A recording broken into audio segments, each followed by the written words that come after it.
Olá pessoal, eu sou o Bruno Farias e bem-vindos ao meu canal. Hoje falaremos de Erastótenes, que foi um grego que nasceu no ano 276 a.C.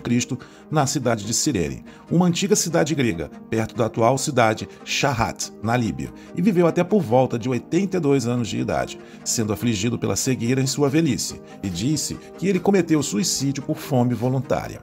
Ele era um filósofo, pois tal designação naqueles tempos eram aplicadas para as pessoas que tinham vasto conhecimento em diversas áreas, e Aristóteles dedicou-se a estudar matemática, geografia, poesia, astronomia e música. Depois de estudar em Alexandria e Atenas, Erastótenes estabeleceu-se em Alexandria e tornou-se bibliotecário-chefe da Biblioteca de Alexandria, uma das maiores e mais significativas bibliotecas do mundo antigo, e seu trabalho é comparável ao que hoje é conhecido como o estudo da geografia. Erastótenes entrou para a história e é mais conhecido por ter sido a primeira pessoa a calcular a circunferência e o raio da Terra, o que ele fez usando os extensos resultados de pesquisas que ele pôde acessar em seu cargo na Biblioteca de Alexandria. Para os padrões e instrumentos disponíveis na época, seu cálculo foi surpreendentemente preciso, gerando um erro menor do que 2% em relação à medida exata, e isso é o que vamos mostrar daqui em diante.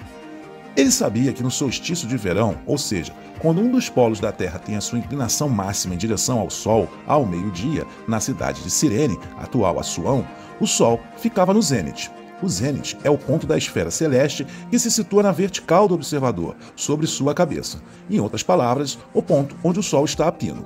Porém, na cidade de Alexandria, na mesma data e hora, isso não ocorria, e o Sol não ficava perto do zênite. Assim, ele fixou uma estaca em Alexandria e mediu esse ângulo θ que se forma entre a estaca e os raios solares incidentes. E se descobrisse a distância entre as cidades de Alexandria e Siena, poderia determinar o tamanho da Terra. O ângulo da sombra da estaca em Alexandria podia ser facilmente calculado usando trigonometria. Reparem que o triângulo formado entre a estaca, a sombra da estaca e os raios solares é um triângulo retângulo. Assim, a tangente de θ equivale ao cateto oposto dividido pelo cateto adjacente, o mesmo que dividir o comprimento da sombra pelo comprimento da estaca.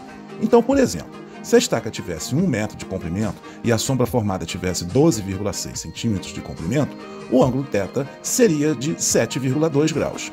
É claro que essas não foram as medidas que Erastótenes usou. Isso foi só um exemplo que eu usei. Mas, de fato, o ângulo que ele mediu foi de 7,2 graus, pois a estaca tinha outro comprimento e, consequentemente, a sombra também.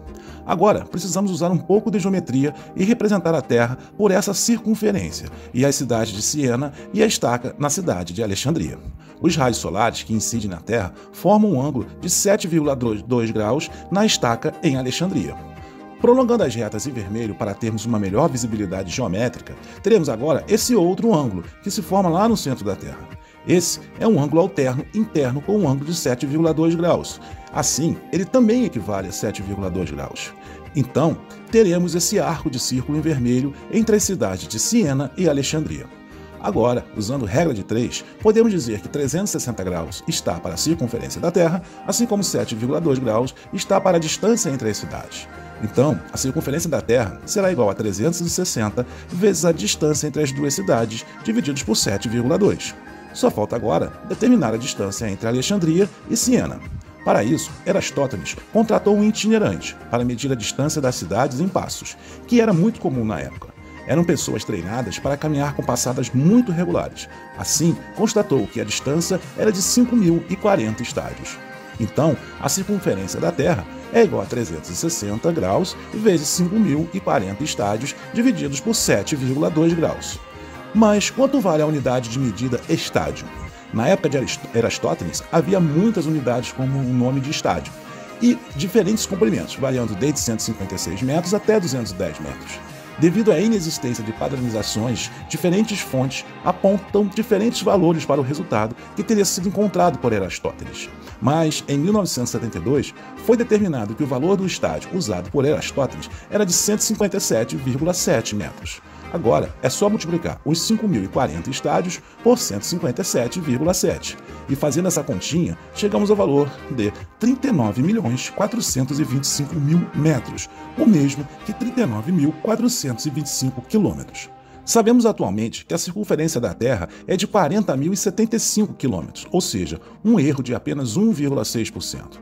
Para calcular o raio da Terra nas medições de Erastótenes, usamos a equação que define o comprimento da circunferência, ou seja, 2π vezes o raio é igual ao comprimento da circunferência, que vale os 39.425 km determinados por Erastótenes.